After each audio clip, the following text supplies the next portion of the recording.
La première rencontre entre Éric Bédard et moi, c'était à l'Université de Montréal dans les années 80. C'est un garçon qui était très sûr de lui et qui avait bien réfléchi à ce qu'il disait. Je pense qu'Éric Bédard a toujours voulu défendre des idées conservatrices et nationalistes. Il a toujours été très clair par rapport à ça. On était, lui, à droite et moi à gauche, en gros. Le plus profond désaccord qu'il y a, à mon avis, entre Éric Bédard et moi en ce qui concerne l'enseignement de l'histoire, c'est qu'Éric Bédard défend une vision dans laquelle les héros prennent beaucoup de place, dans laquelle on va mettre l'accent sur une narration qui est faite d'une histoire du Québec qui est basée sur l'histoire politique et qui est centrée donc sur les grands personnages qui ont fait cette nation-là. L'histoire basée sur les grands hommes, c'est l'histoire qui a été créée au 19e siècle dans la plupart des pays occidentaux, appelons-les ainsi, où on voulait justement créer un roman national auquel tout le monde allait s'identifier, que tout le monde allait croire. Donc, l'histoire nationale servait à construire des bons petits Français, à créer des bons petits Français, par exemple, qui allaient accepter qu'il y ait une nouvelle élite au pouvoir, parce que c'était la méritocratie, c'était normal qu'elle soit là, qu'elle ait accepté de se sacrifier pour elle, qu'elle ait accepté d'arriver à l'heure à l'usine, qu'elle ait accepté d'être envoyée au front s'il le fallait pour défendre les frontières. Donc, l'histoire nationale est conservatrice de cette façon-là. Elle l'est au sens où elle retourne vers le passé, vers une façon d'enseigner qui visait à faire un nouveau monde à l'époque, les nations telles qu'on les voulait au 19e siècle. Je ne sais pas si Éric Bédard a un plan. C'est un gars intelligent, il peut en avoir un plan, mais je pense qu'il est fidèle à lui-même, qu'il publie des livres dans lesquels il croit, des livres qui portent sur des choses qui l'intéressent, qui fait son travail du mieux qu'il peut, mais en même temps, il y a tout le temps un message politique, c'est certain, derrière tout, qu'il soit conscient ou pas. C'est un conservateur, donc ça doit teinter ce qui l'intéresse. Et quand il parle de recours aux sources, c'est un jeu de mots avec retour aux sources, c'est donc l'idée encore de reconnaître dans le passé tout ce qu'il y a de bon dans ce passé-là, et il y en a, mais en même temps, quand ça devient le centre d'un travail d'historien, peut-être que ça indique des positions politiques qui veulent justement ramener vers le passé. Je suis certain que la discussion avec Éric Bédard sera cordiale. Éric est quelqu'un avec qui il est agréable de parler, de discuter. En même temps, il va défendre ses idées avec fougue. Quelqu'un qui est bien entraîné pour parler devant une caméra, il connaît ça. C'est un bon orateur, mais ça va se faire de manière très sereine, j'en suis certain.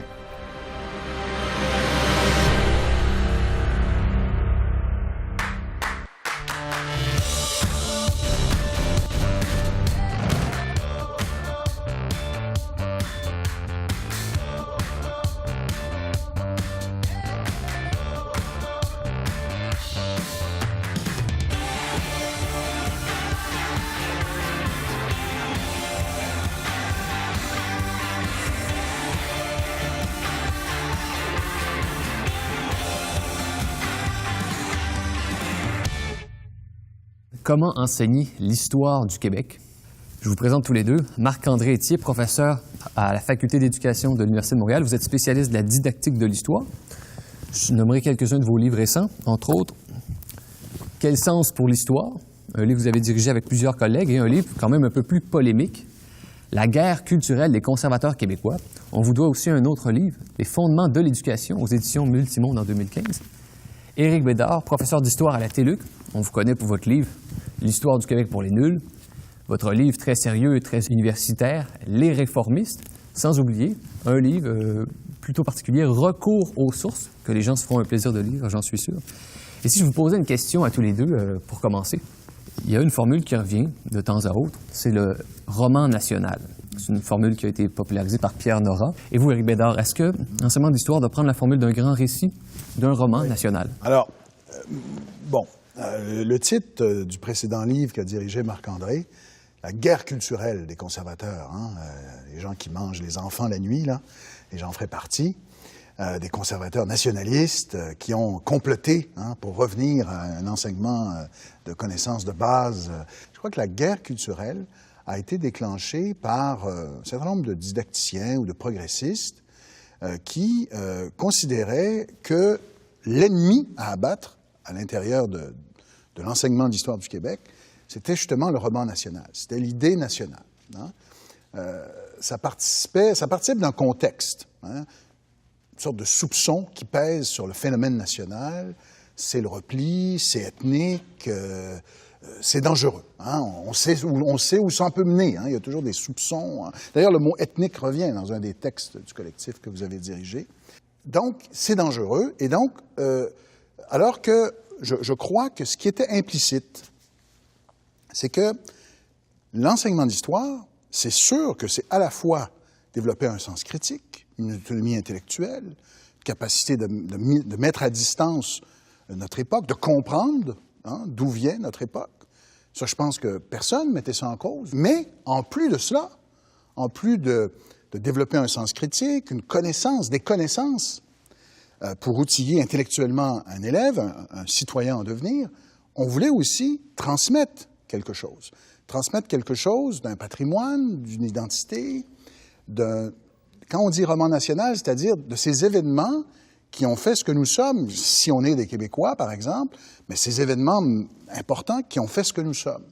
Qui ont fait ce que nous sommes, c'est-à-dire un peuple, 2% en Amérique du Nord qui parlons français, un peuple qui se questionne sur son avenir, bon.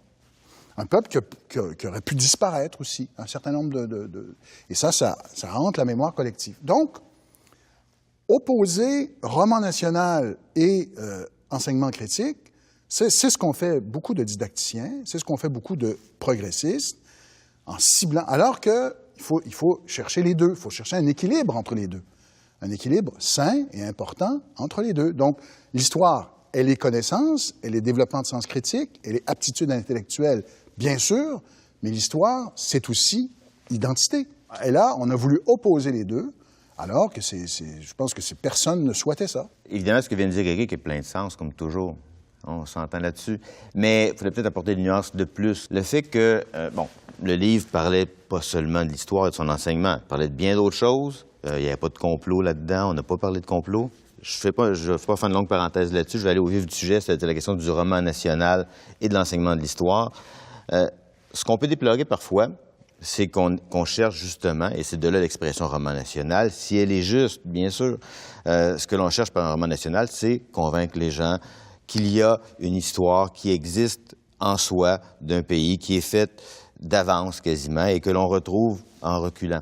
Donc, cette histoire-là, on la raconterait et il faudrait la faire croire aux enfants. Si c'est ce que l'on veut, personne ne veut cela. Pas même Éric, j'imagine. Faire croire des fables, si ce sont des fables, on ne le veut pas. Par contre, si on veut intéresser les élèves à leur passé, au monde dans lequel ils vivent, si on veut qu'ils se posent des questions sur le pays où ils se trouvent, évidemment, tout le monde, j'imagine, est d'accord avec ça. Si l'idée, c'est de créer de la curiosité intellectuelle des élèves envers l'histoire du pays où ils se trouvent, personne ne va s'opposer à ça, j'imagine. Ce qu'on peut déplorer parfois, c'est que l'histoire serve à convaincre les élèves d'un point de vue politique. Ça, c'est une autre chose. Il y aurait une politisation de l'enseignement de l'histoire à travers la formule du roman national. En gros, ça peut être ça. En fait, ce que la recherche montre, ce que les historiens ont montré depuis des générations d'historiens, ce que les sociologues ont démontré aussi, c'est que l'histoire scolaire a été créée dans le but de forger de petits Français ou de petits ci ou de petits ça. Le but de l'histoire enseignée était de créer des citoyens d'un pays. Par conséquent, l'histoire universitaire qui venait par après servait ça aussi indirectement, mais la question n'est pas là, dans ce qui nous concerne, c'est celle de l'enseignement de l'histoire. Et l'enseignement de l'histoire, donc, oui, a servi longtemps et sert encore parfois à faire croire à des élèves qu'ils appartiennent à un pays. Je détaillerai une distinction, pour faire court. On peut dire qu'il y a l'histoire, l'historiographie, la connaissance historique, avec ses canons, avec son sérieux, et la mémoire qui se transmet dans la famille, la mémoire qui se transmet au cinéma, dans le roman, dans les pièces de théâtre. Et ce que moi j'ai compris dans mes lectures, c'est que finalement, on hérite tous un peu d'une mémoire. Ce qu'a bien montré, par exemple, Jocelyn Les Tourneaux, quand il interroge des jeunes qui rentrent dans ses classes, il dit « Racontez-moi l'histoire du Québec en une page », il dit « Il y a un récit qui est là. Qui est latent. Les historiens, au départ, disons au 19e siècle, étaient complètement au service de cette mémoire. On va dire ça comme ça. Étaient complètement au service de cette mémoire nationale, dans une perspective d'édification, dans une perspective où on cherche des héros. Bon. Mais ce que je constate, c'est que le fait national a désintéressé, disons, les historiens, ou a été l'objet d'une critique extrêmement dure des historiens de la dernière génération, pour toutes sortes de raisons, parce qu'il n'y avait pas de place pour les minorités, ce qui n'est pas tout à fait faux, parce que on voulait étudier d'autres phénomènes, parce qu'on voulait étudier, au fond, une société globale. Société globale, il y a toutes sortes de gens dans une nation, il n'y a pas juste des nationaux. Et donc, la nation a été attaquée de front. Et ça a percolé dans les programmes d'enseignement d'histoire, dans les écoles. On a senti ce soupçon peser sur le fait national. Et là, moi, je pense qu'il est toujours sain d'être critique, mais je pense que quand on arrive en face d'élèves du secondaire, même du primaire, on devrait, d'après moi, partir de la mémoire, partir du récit commun, plutôt familier. Dans un certain nombre d'écoles, vous allez me dire, oui, mais là, quand on est face à des élèves qui sont issus de l'immigration, eux, ils n'ont pas nécessairement cette grammaire, c'est vrai, mais il faut leur expliquer, il faut leur transmettre aussi cette mémoire commune, c'est-à-dire un jour, il y a un peuple français qui est né, et puis il y a eu une conquête, il y a eu des événements, bon, et ce peuple-là craint pour son avenir, ou enfin se questionne à l'intérieur du Canada, ou éventuellement à l'extérieur. Partons de ça, partons de cette trame familière, mais avec un sens critique. Bien, une des choses qu'on pourrait dire aussi, c'est qu'effectivement, au Québec, juste avant la Révolution tranquille, dans le fond, il y avait dans les manuels d'histoire, il y avait dans les classes un roman national qui était assumé, un canon, qui était celui de Groulx, dans le fond. La Providence nous a mis sur terre au Québec pour pouvoir transformer le monde et peut-être faire vaincre la religion catholique à travers les Amériques, avec la revanche des berceaux ou autrement. Il y avait ça dans les programmes. C'était présent jusque dans les années, fin des années 50, 59, le dernier programme officiel qui le contenait, et c'est demeuré assez longtemps. Donc, effectivement, il y a eu un ressac, il y a eu, pas un ressac, les gens ne voulaient plus de ce genre d'approche qui donne à l'histoire une fonction qui n'est pas celle d'éveiller au plan cognitif, de faire réfléchir les élèves, mais plutôt de leur faire croire en des choses. Dans les années 60, 70, etc., il y a eu donc un autre mouvement qui niait pas pour autant l'importance de la nation. Certains la niaient aussi, certains étaient en désaccord, mais globalement, c'était pas ce qui était le plus présent.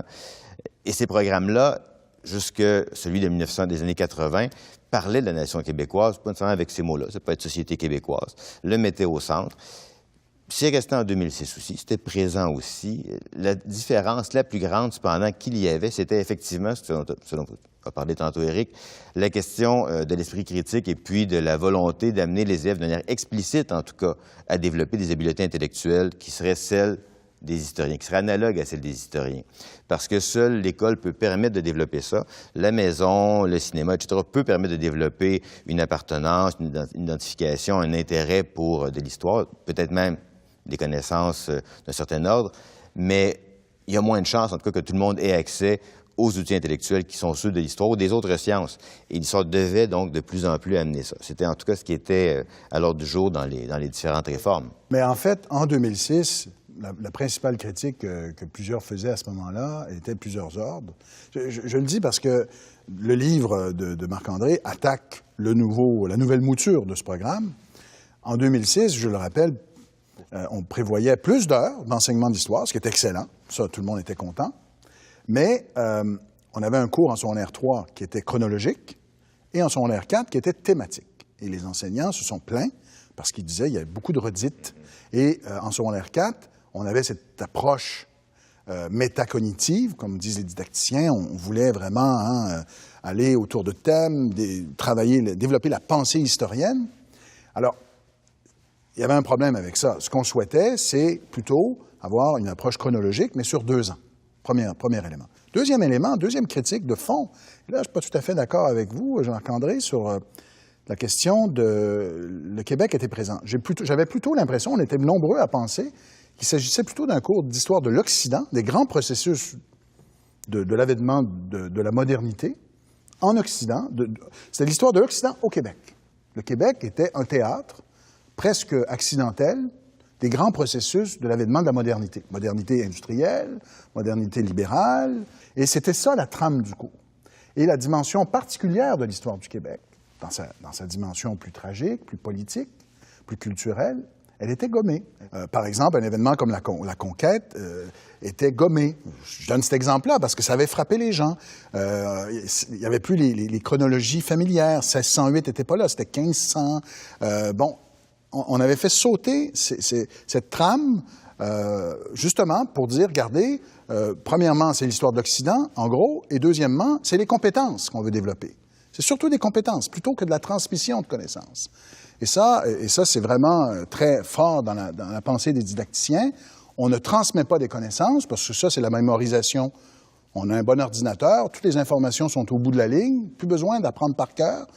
Et ensuite, on apprend à apprendre. On apprend la méthode historienne. On déconstruit un peu les événements pour montrer là, que tout ça ne s'écrit pas tout seul. Plusieurs disent, est-ce que les élèves de 15-16 ans, quand même. Est-ce que 15-16 ans, ils ont les aptitudes pour ça? D'abord, Éric, c'est un peu caricatural ce que vous amenez là. Le fait est que, en effet, il y a des gens qui parlent de transmission, qui sont contre ça. La question n'est pas là. Il y a de l'information qui existe, qu'on peut enregistrer ou non, qu'elle soit transmise de n'importe quelle façon.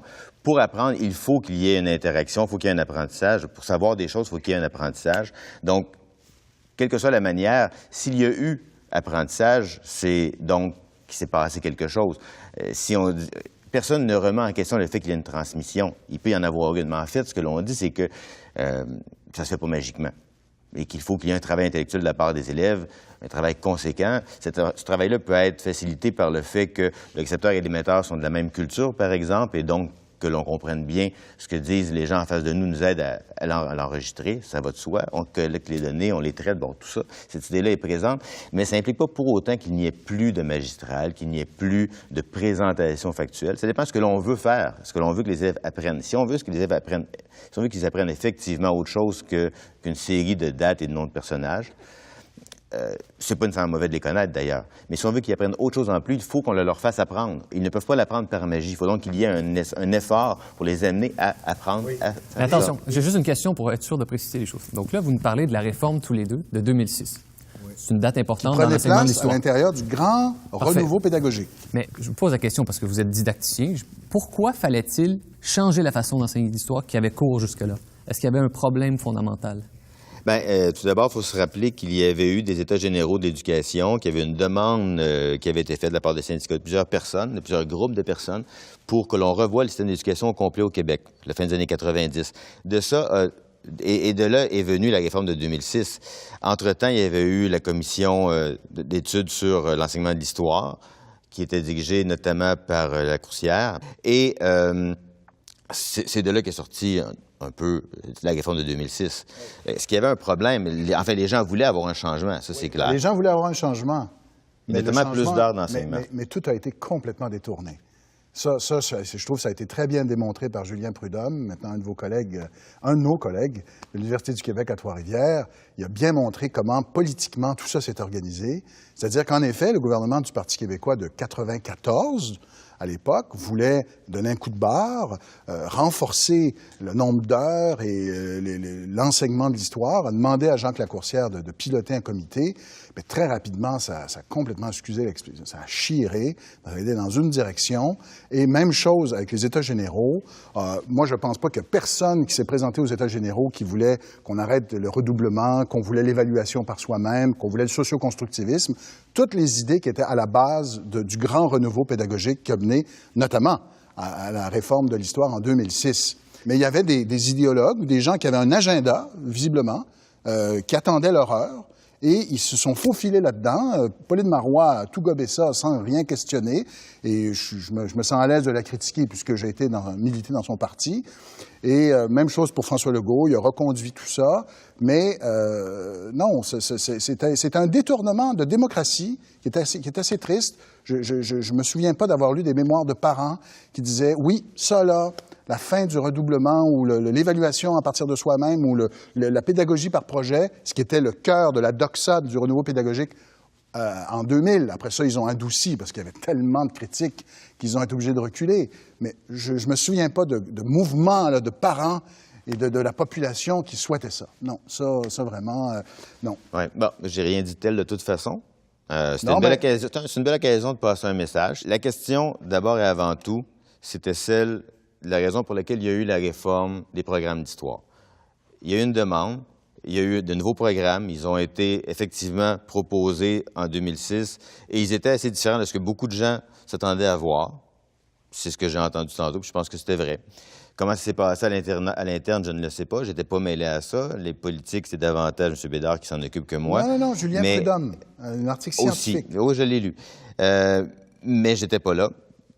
Tout ce que je peux dire, en tout cas, c'est que le programme qui a été proposé visait effectivement à développer, en histoire en tout cas, 3 choses, 3 compétences, autant au premier cycle qu'au deuxième cycle, donc de première à 4e secondaire, c'est-à-dire d'abord être curieux par rapport à l'histoire, se poser des questions par rapport à l'histoire, savoir quels sont les faits et comment on peut les tester, comment on peut les valider, qu'est-ce qu'on peut croire, et puis qu'est-ce qu'on en fait ensuite, qu'est-ce qu'on fait de cela, qu'est-ce que ça nous dit sur le monde d'aujourd'hui. 3 choses qui, je pense, étaient voulues par bien des gens et pas seulement par des idéologues.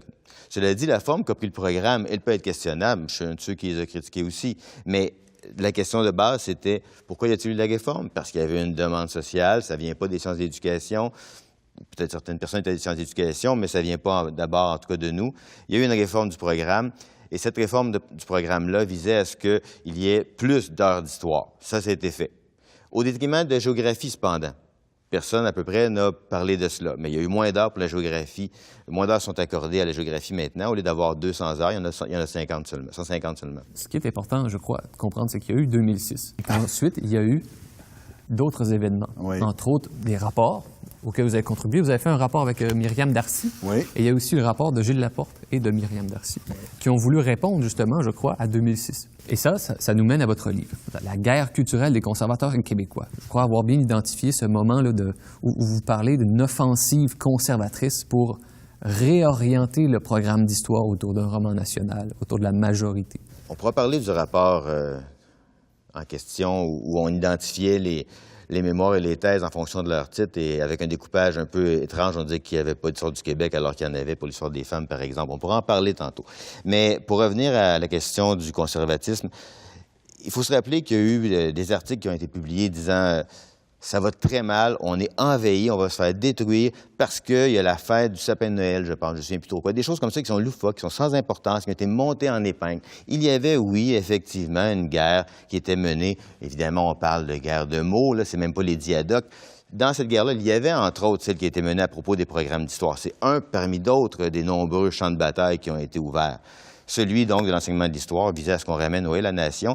Le problème n'est pas qu'il y ait une nation. Ça ne me dérange pas qu'on parle de la nation. C'est effectivement très important et intéressant. Ça fait partie de la vie quotidienne des gens, de toute façon. Les débats là-dessus reviennent fréquemment. Ce qu'il faut, c'est amener les gens à réfléchir à ce concept-là. À quoi il sert dans le discours public aujourd'hui?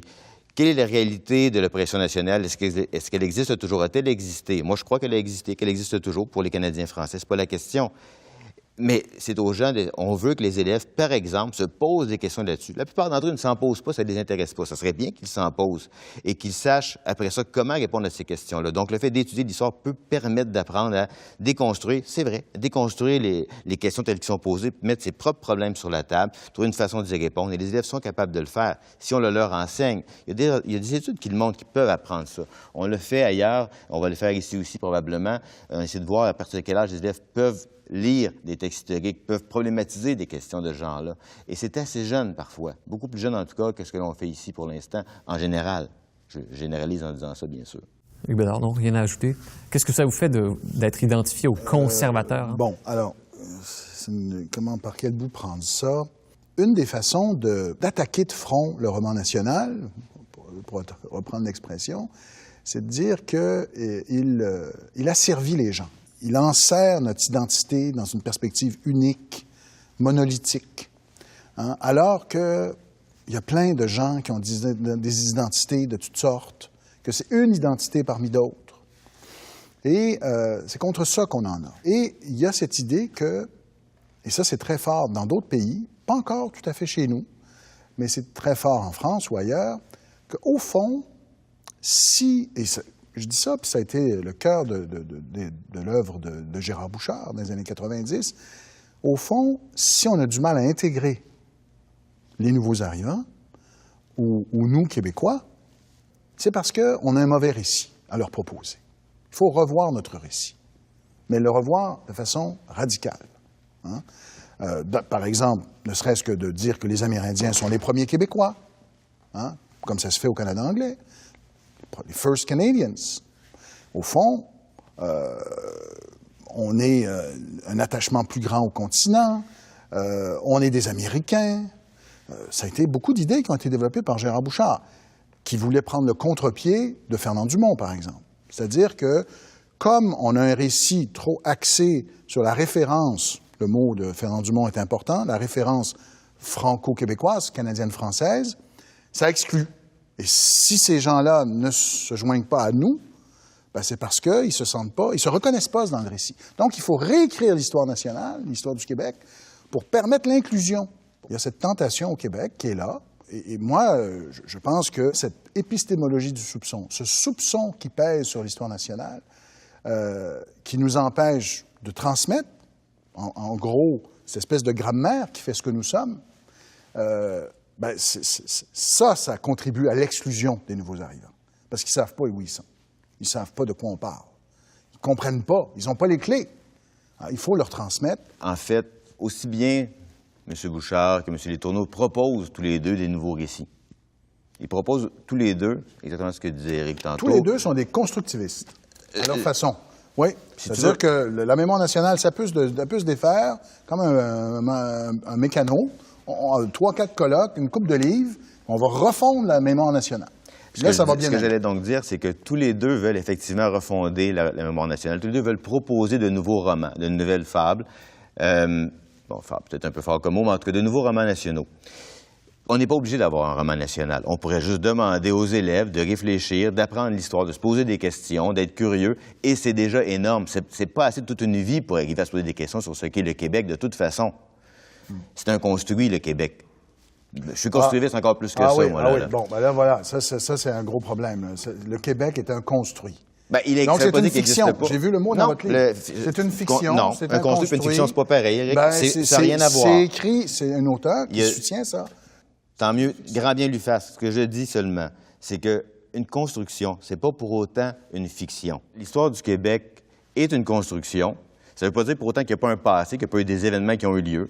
Tout comme on peut dire que le Québec est un construit au sens où on a décidé qu'il y avait une nation, qu'il y avait un État, qu'il y avait ci, qu'il y avait ça. Et le « on », évidemment, est assez évanescent. Il faut voir qui le fait. Il faudrait peut-être être plus spécifique encore. Donc, il y a des construits. On peut vouloir que les élèves se posent des questions là-dessus plutôt que de leur imposer une interprétation de cette histoire-là. Oui. Et quelle qu'elle soit, cette interprétation-là, aussi bien celle qui est fédéraliste que celle qui ne l'est pas. Et avec des S dans les deux cas. Personne ne parle de ça, là. D'imposer un récit fédéraliste ou souverainiste, vraiment. Mais je vais donner un exemple. Quand on apprend la langue française, là, ben on commence par la base, on commence par ses règles de grammaire, on commence par cette grammaire d'une langue, et il y a beaucoup de faits qu'on apprend par cœur. Éventuellement, si on vient à les maîtriser très, très bien, eh bien, on va la transcender en écrivant bien et en faisant de la poésie. Oui, c'est très économique, effectivement, d'apprendre des choses comme ça, les mémoriser, puis ça nous permet de libérer l'esprit pour autre chose. On est d'accord là-dessus? Ben, moi, je pense qu'il faudrait faire la même chose en histoire. C'est-à-dire que quand on apprend une langue, les élèves n'ont pas besoin de savoir que les linguistes se chicanent entre eux sur un paquet de questions très érudites et tout à fait passionnantes pour la connaissance. Mais en même chose en histoire, quand on veut posséder les codes et la grammaire d'une histoire du Québec ou d'une histoire du monde ou d'une histoire du 20e siècle, encore faut-il comprendre, mais de façon très basique, qu'est-ce qui s'est passé? Que s'est-il passé par rapport à des événements choisis par la société qui font consensus? Et donc, on part d'une question et on essaie de travailler là-dessus puis de voir qu'est-ce qu'il y a à savoir. Évidemment, il faut qu'il y ait des connaissances déclaratives pour pouvoir comprendre les choses, les interpréter, pour pouvoir simplement comprendre le contexte d'un texte. C'est normal, ça, on est d'accord là-dessus. Mais tu parlais ça tantôt... prend du temps. Oui, évidemment, ça prend du temps. Il faut travailler. Mais on ne peut pas tout faire non plus. Bien, justement. Il faut choisir. C'est ça, mais quand je lis les didacticiens, j'ai l'impression que je suis dans un séminaire de maîtrise où là, on prend des textes épars, et puis là, on essaie de déconstruire le récit des historiens. Il y a eu une attaque de la chronologie chez les didacticiens, une attaque du par cœur, une attaque de la mémorisation, parce que c'est des perroquets, parce que c'est des chiens savants, puis on veut pas ça, on veut des élèves et des têtes bien faites. Or, Normand Baillargeon, qui n'est pas un conservateur... Ça dépend, là. Ça dépend, quelle est la fin, quel est le moyen. Si la fin, c'est d'apprendre, de mémoriser, allons pas jusqu'à dire par cœur, parce qu'il y a un côté affectif assez fort dans le par cœur, mais si le but est de mémoriser, alors la seule chose à faire, le seul moyen, c'est de faire de la mémorisation. Si le but est autre chose, si la fin recherchée est autre, peut-être que la mémorisation peut faire partie des moyens, mais n'est certainement pas le seul moyen. C'est ça qu'il faut se dire, je pense. Donc, on doit choisir quel est le but de l'enseignement de l'histoire. Est-ce que c'est développer l'esprit critique? Moi, je pense que ça devrait être un but. Et ça doit se faire. Ça se fait pas magiquement, c'est pas naturel d'avoir l'esprit critique, d'être capable de développer des outils de pensée pour lire des textes, avoir un point de vue là-dessus, prendre un peu de recul, mettre en perspective les choses, vouloir en savoir plus. Ça s'apprend. Se rendre compte que ce travail, cet effort-là vaut la peine et est agréable, ça s'apprend aussi. Je suis d'accord, mais je ne comprends pas pourquoi les didacticiens ont décidé de prendre en grippe le récit national, que ça, là, forcément, quand on apprend qu'est-ce qui s'est passé en 1760, qu'est-ce qui s'est passé en 1608, qu'est-ce que c'était les patriotes, quand on essaie de bien comprendre ces massifs de notre mémoire collective, là, que forcément on devient un petit souverainiste, puis on veut enrégimenter, puis on veut faire de la propagande. Parce que c'est ça que je lis dans les textes des didacticiens. Les didacticiens nous disent, au fond, il ne faut plus apprendre les connaissances historiques, il faut apprendre la pensée historienne. Il faut apprendre des processus. Et c'est ça la critique de fond d'abord, tous les didacticiens ne le disent pas. Moi, je le dis, mais tous ne le disent pas. C'est la critique de fond que je fais à beaucoup de gens, et pas seulement, mais beaucoup de gens en sciences d'éducation, mais je pourrais dire la même chose du management. C'est des sciences de processus. Ce qui intéresse ces gens-là, c'est les processus, et non pas les contenus, et non pas les connaissances. Ils sont indissociables. On ne peut pas faire un processus sans contenu. Ben, en tout cas, moi, c'est la finalité qui est différente. Est-ce que la finalité est d'accumuler une série de connaissances déclaratives ou non? Et si c'est non, alors c'est pas seulement ce qu'on va viser. En tout cas, quand je repense à l'esprit du renouveau pédagogique, il n'y en avait que pour les compétences, il n'y en avait pas pour les connaissances. Et c'est ça, d'ailleurs, qui est critiqué.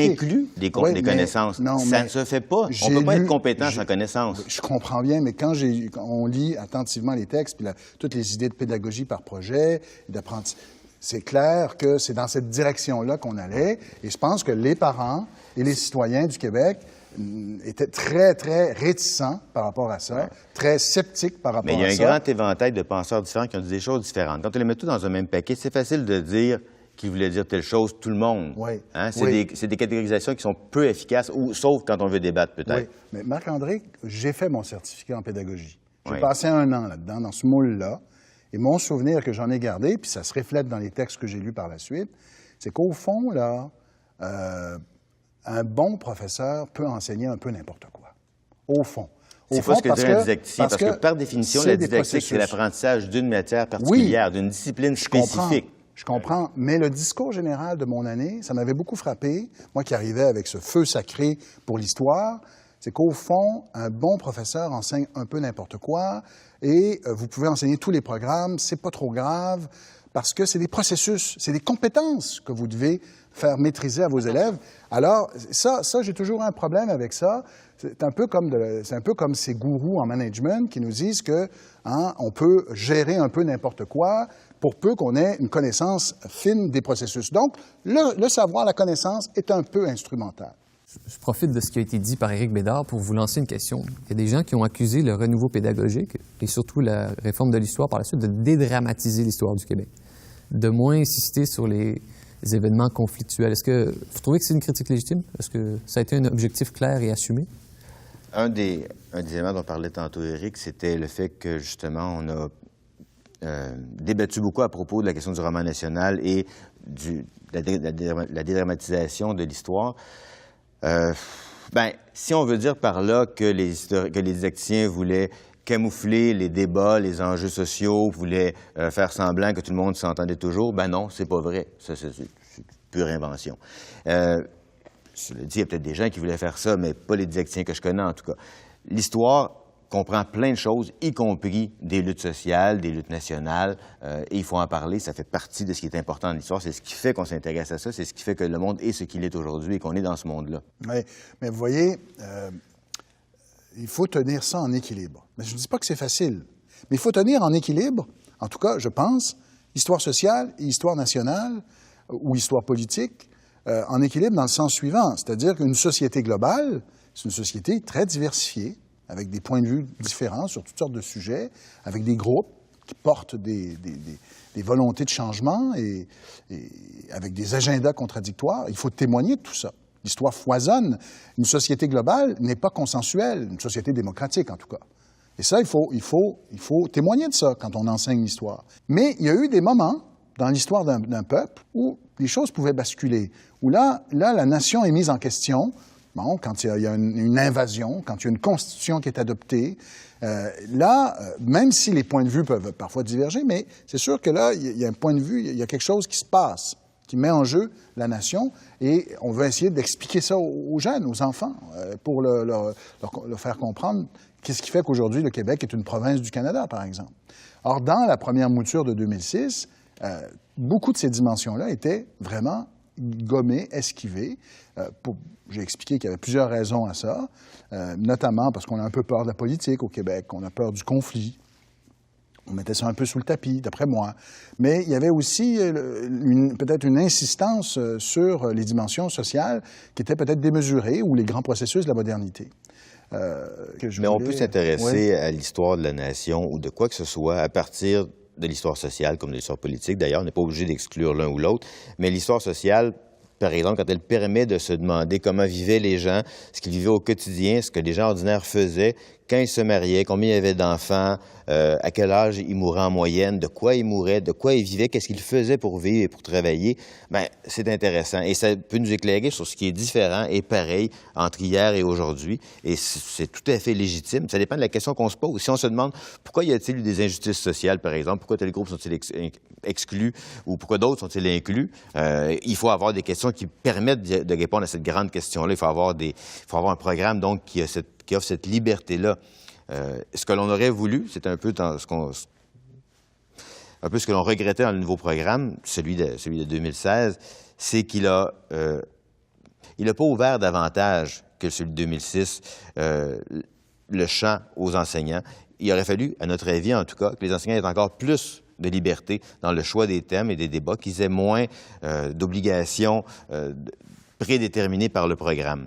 Une chose, par exemple, que ma fille me dit beaucoup, ma fille qui maintenant a 16 ans, on sortait d'un musée sur l'esclavage au Portugal, qui était fort bien fait, et elle me dit, spontanément, en sortant du musée, tout ce qu'on m'enseigne sur l'histoire, en gros en général, mais sur l'histoire occidentale ou sur l'histoire en général, c'est que vraiment, on a exploité des gens, c'est terrible, c'est jamais positif, en fait. Notre contribution à l'histoire de l'humanité, c'est épouvantable. Elle m'a sorti ça. Il manquait sans doute une question de classe sociale là-dedans, parce que le nous que l'on s'identifie dans ce cas-ci, c'est le nous des vainqueurs, mais tous les Blancs, comme on les appelle, n'ont pas été de ce camp-là, encore aujourd'hui d'ailleurs. Oui, mais ça veut dire que si elle a cette perception-là, c'est que finalement, c'est pas un cours d'histoire qu'on lui a donné, c'est un cours de morale. Peut-être, oui. On lui a fait la morale. Avec il a fait la morale sur les exclus de l'histoire, en disant « regardez comme c'était terrible », alors que de l'histoire, telle que moi je l'ai toujours compris, c'était pas supposé faire de la morale, c'était supposé d'expliquer, de comprendre, de contextualiser, et pas de faire un récit de bons et de méchants. Alors, il y a par exemple beaucoup de jeunes qui ont eu une overdose des Amérindiens, parce que justement, il y a de la culpabilité, il y a de la mauvaise conscience. Pire que ça, on leur présente les Amérindiens comme des êtres moralement supérieurs à nous. Des êtres qui avaient une vie parfaite, qui n'étaient jamais en conflit entre eux, qui étaient des écologistes parce qu'il y avait un contact avec la nature, qui étaient des féministes, les Iroquois, matrilinéaires, qui n'avaient pas connu le capitalisme, don contre don. C'était d'ailleurs dans le programme de 2006. Bref, des êtres merveilleux qui vivaient dans le paradis, et nous, Blancs, on est venus détruire ça. Mais si c'est comme ça qu'on enseigne l'histoire, on n'est plus dans l'histoire, on est dans la morale. Et je pense que, et ça correspond à... J'imagine qu'il y a de la variation, que tous les enseignants n'enseignent pas ainsi. J'ose espérer, mais cette perception-là de ma fille, et Dieu sait que j'ai des divergences d'opinion avec elle sur un paquet de sujets, maintenant qu'elle a 16 ans, elle développe ses propres points de vue, c'est bien, mais ça m'avait beaucoup frappé, et c'était très spontané. Et pour moi, ça témoignait de quelque chose dans l'enseignement de l'histoire qui me trouble. Et c'est ça que je sens dans des fois les travaux que je lis des didacticiens. On se présente face au passé un peu comme des gens qui, eux, ont compris. C'était quoi le vrai bon sens de l'histoire? Pourquoi, si on demande à des élèves, pourquoi y avait-il des exclus, de l'injustice? C'est une drôle de question.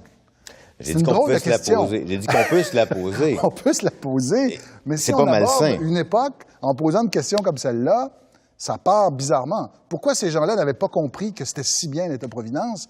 C'est pas nécessairement une bonne façon de, sur le plan éthique, de présenter les choses. C'est pas le genre de question que je trouverais recevable non plus. C'est autre chose.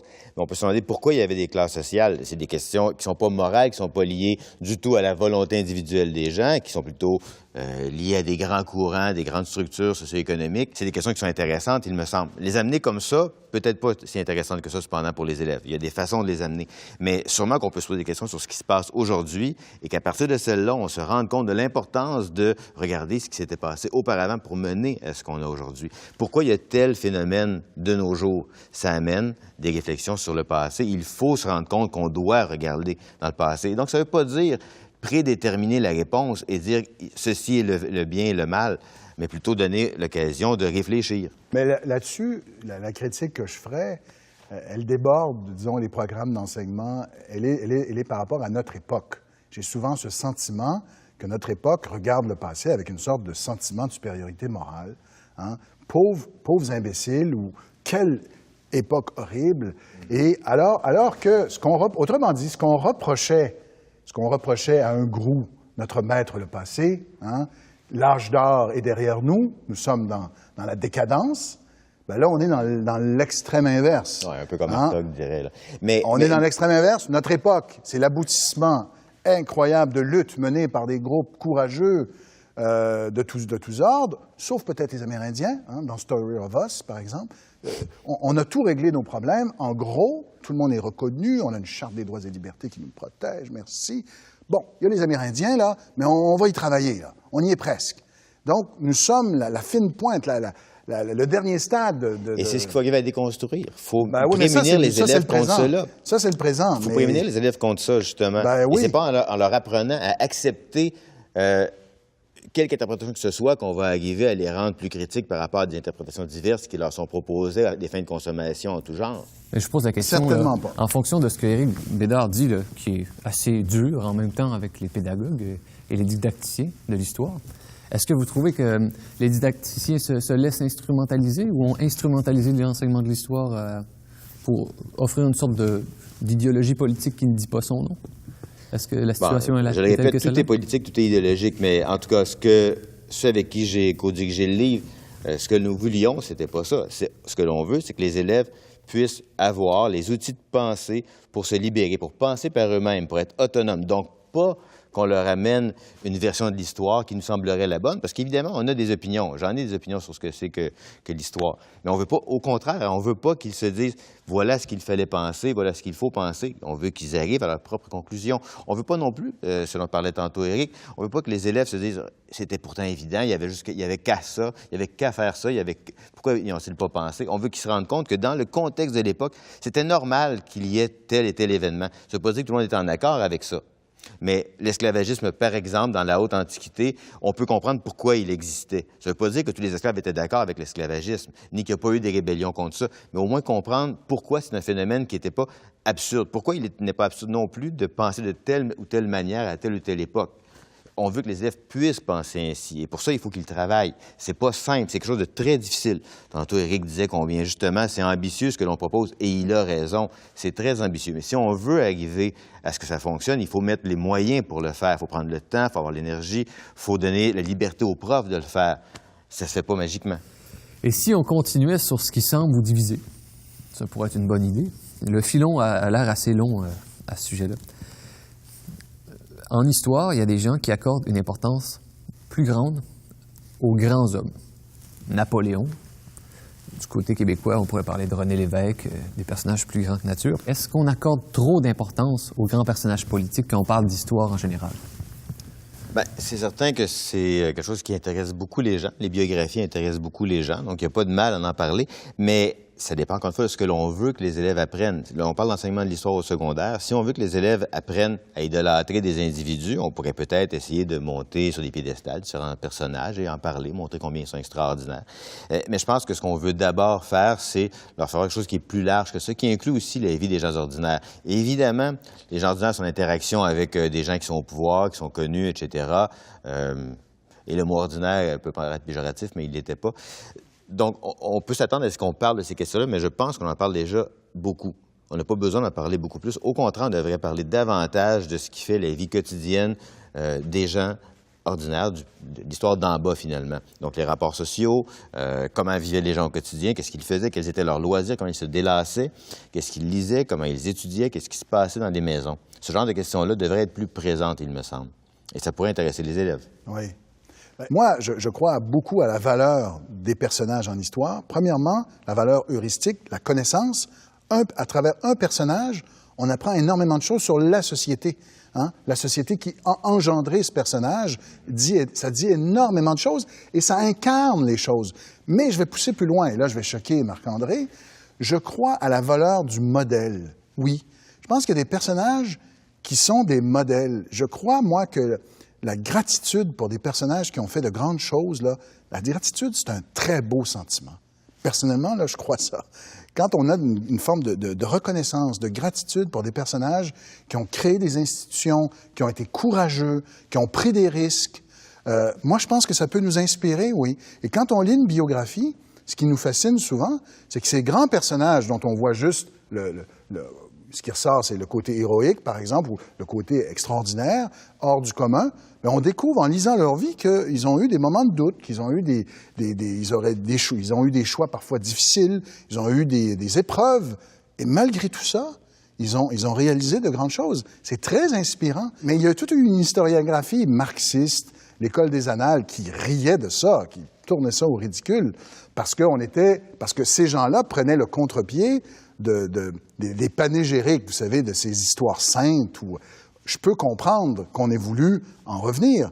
Mais ce faisant, quand vous faites une histoire avec des classes puis des gens ordinaires, ça parle moins que quand vous essayez de mettre des noms et des réalisations sur ces histoires-là. Moi, je crois beaucoup même à la valeur pédagogique de tout ça. Ça peut être intéressant, effectivement, d'avoir comme ça des cas types, des idéales types sur lesquels on travaille, des personnages donc, qui incarnent des mouvements sociaux. Bon, c'est vrai, ça peut être intéressant.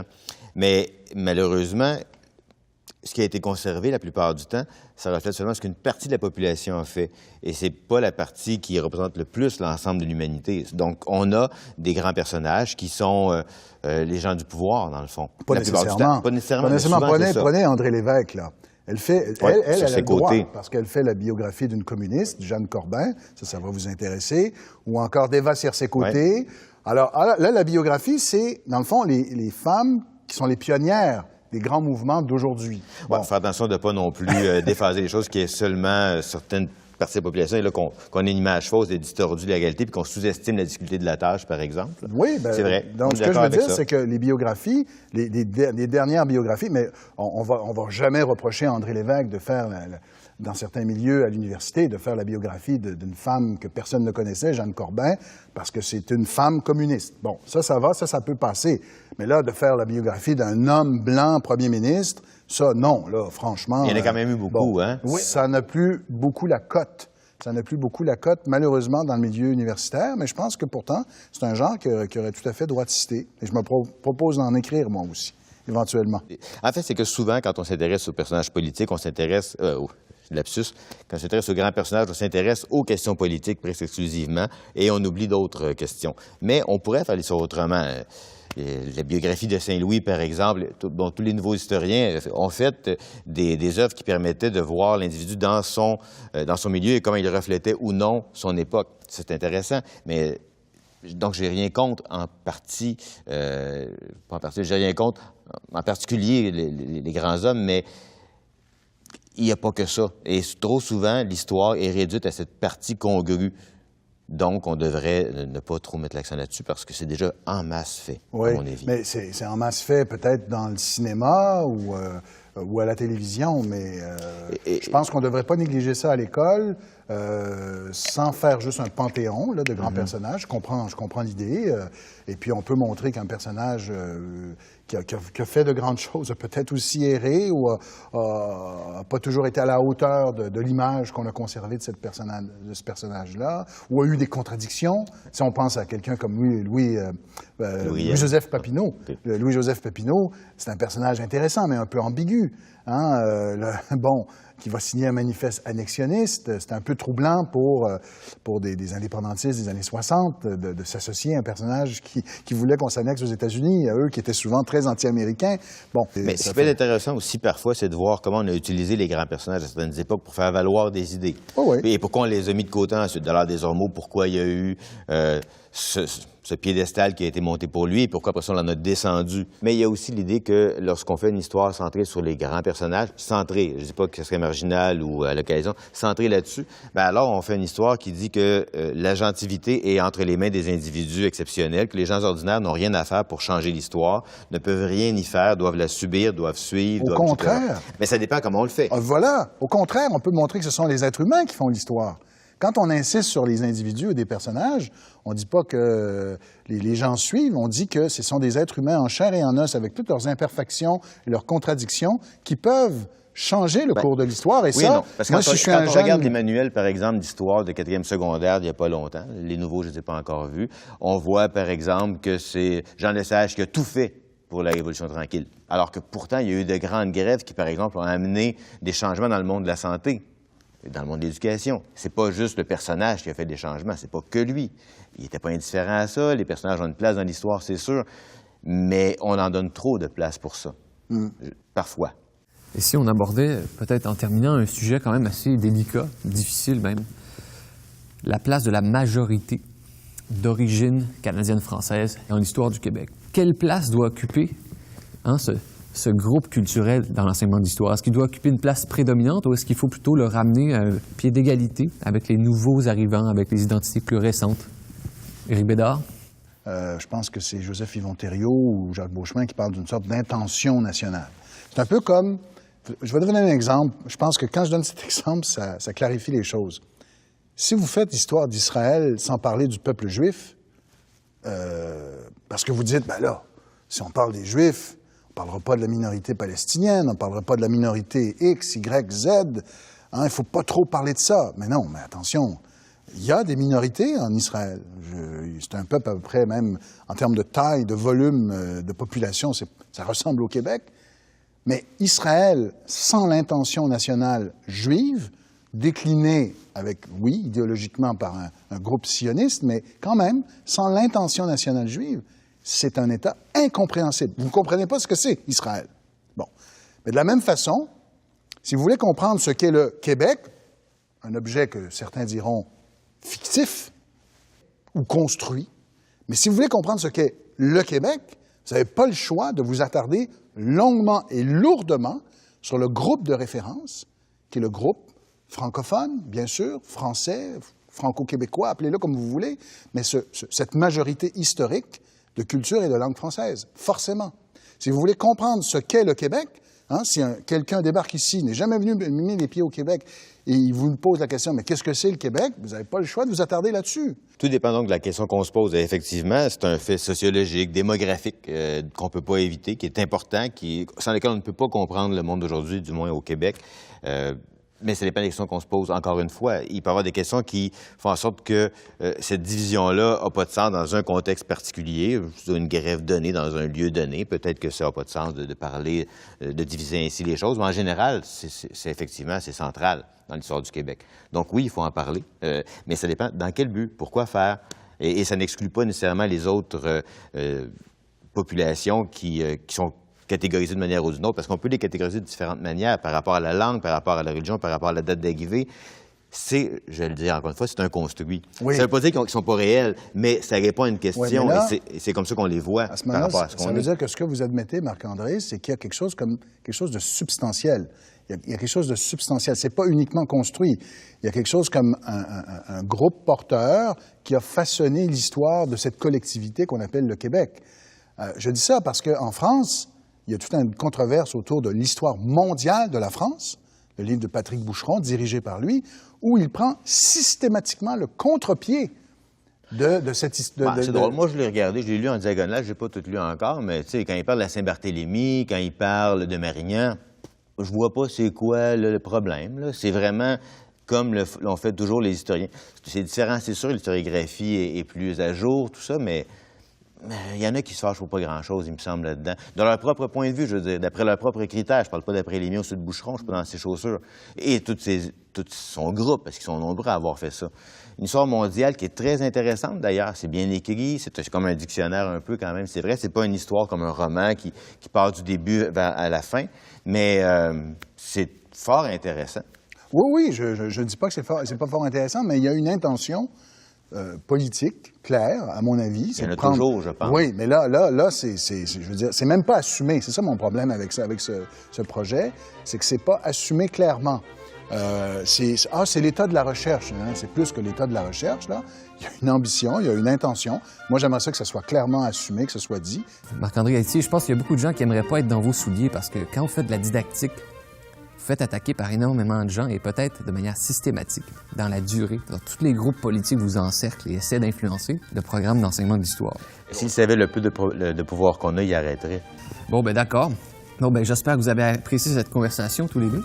Bien sûr. Vous aviez des choses à vous dire. Je crois bien. On avait des choses à nous dire. On en a encore. D'ailleurs, on n'a pas encore parlé de ce qui vous inspire comme historien. Hein. Éric Bédard, c'est facile chez vous de savoir quel historien vous inspire. Ah oui. J'avais en nommé 3, puis je suis sûr d'avoir 100% à mon examen. Ah oui, c'est qui? Michelet, François-Xavier Garneau, Lionel Gros. Lionel Gros, quand même. Écoute, je publie sur lui un article, et puis il y a une austérité chez lui dans laquelle j'ai du mal à me reconnaître. Mais c'est un homme que je respecte, qui mérite mon respect, mais non, je me connais plus dans Frégo. Ah, bien sûr, j'aurais pu nommer. C'était peut-être mon 4e choix. Gros par Frégo. Ça, pour moi, ça, c'est un grand, vraiment un grand. Laissez-moi vous dire, d'après moi, ce que vous aimez chez Gros. Vous n'avez pas eu le temps de dire. Chez Gros, il y a cette idée d'une conscience nationale à travers l'histoire. Un peuple qui se reconnaît en tant que tel et qui assume un destin. Bon, pour moi, il y a comme 3 grands noms dans l'historiographie nationale. Il y a Garneau, Groulx et Frégo. Santé. À la vôtre. Santé.